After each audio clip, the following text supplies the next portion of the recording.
আনাস রাদিয়াল্লাহু তাআলা আনহু বলেন, কানান নবী সাল্লাল্লাহু আলাইহি ওয়াসাল্লাম ইয়াদখুলুল খালা ওয়া আহমালু এদাওয়াতান মিন মাইন ও গোলামুন ও আনাজাতান।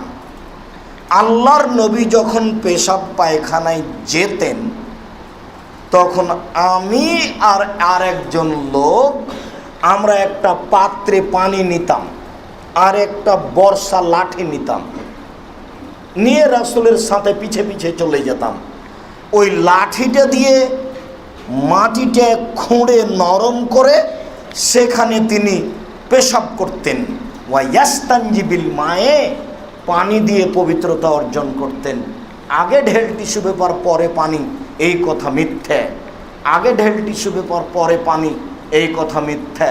রাসূল সাল্লাল্লাহু আলাইহি সাল্লাম ঢেল টিস্যু পেপার দিয়ে পবিত্রতা অর্জন করতেন এই কথা নয়, পানি দিয়ে পবিত্রতা অর্জন করতেন, এটাই ঠিক। তারপরে হাতটা মাটি দিয়ে মেজে নিতেন, মেজে নেওয়ার পরে তিনি অজু করতেন।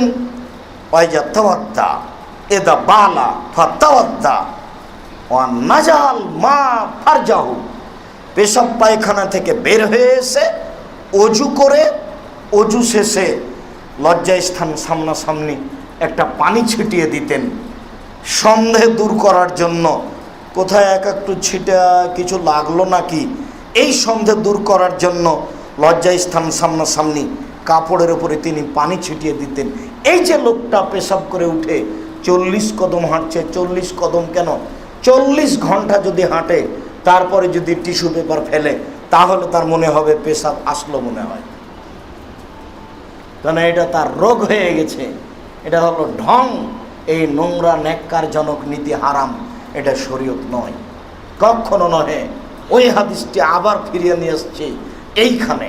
আবু আইয়ুব আনসারী রাদিয়াল্লাহু তাআলা আনহু বলেন, রাসূল সাল্লাল্লাহু আলাইহি সাল্লাম বললেন, ইয়া মাশারাল আনসার, হে আনসারদের দল, ইন্নাল্লাহা কাদ আসনা আলাইকুম বিত্তহুরে, আল্লাহ তাআলা তোমাদের পবিত্রতার ব্যাপারে প্রশংসা করছেন।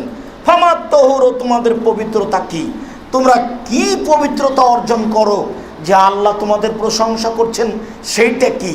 তখন লোকগুলি বলল, আমরা 3টা কাজ করি। 1, অজু করে সালাত আদায় করি। 2, ফরজ গোসল পানি দিয়ে গোসল করি।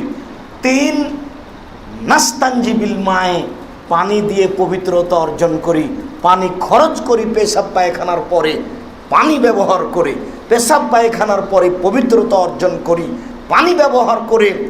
অত্র বুখারী মুসলিমের হাদিসে ঢেল টিস্যু পেপারের কথা আসেনি, অত্র আবু দাউদ নাসাই তিরমিজির হাদিসে ঢেল টিস্যু পেপার কথা আসেনি, তবে এসেছে জাল হাদিসে, মানুষ বানানো হাদিসে।